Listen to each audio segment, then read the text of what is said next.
விமானங்கள் மற்றும் ஹெலிகாப்டரில் கருப்பு பெட்டி பொருத்தப்பட்டிருப்பது ஏன்? இவை தீயில் கருகாமல் இருப்பது எப்படி என்பது குறித்த தகவல்களை இந்த பதிவில் பார்க்கலாம். கடந்த சில தினங்களுக்கு முன்பு குஜராத் மாநிலம் அகமதாபாத் விமான நிலையத்தில் இருந்து லண்டன் நோக்கி சென்ற ஏர் இந்தியா விமானம் விபத்துக்குள்ளானது. இதில் 271 பேர் பயணித்த நிலையில் 270 பேர் பரிதாபமாக உயிரிழந்தனர். இந்த கோர விபத்து உலகையே உலுக்கியது.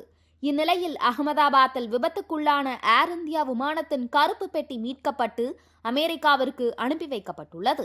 இந்த கருப்பு பெட்டி என்பது ஒவ்வொரு விமானம் மற்றும் ஹெலிகாப்டரிலும் பொருத்தப்பட்டிருக்கும் ஒரு கருவி.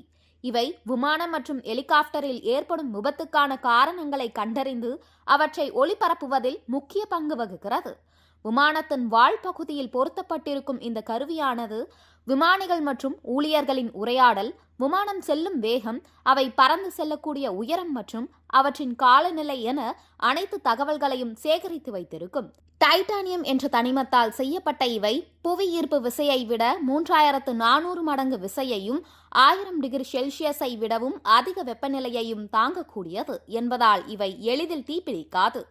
இதனை ஆஸ்திரேலியாவைச் சேர்ந்த விஞ்ஞானி டேவின் வாரன் என்பவர் கடந்த 1950ஆம் ஆண்டு இதனை கண்டுபிடித்தார் என்பது குறிப்பிடத்தக்கது.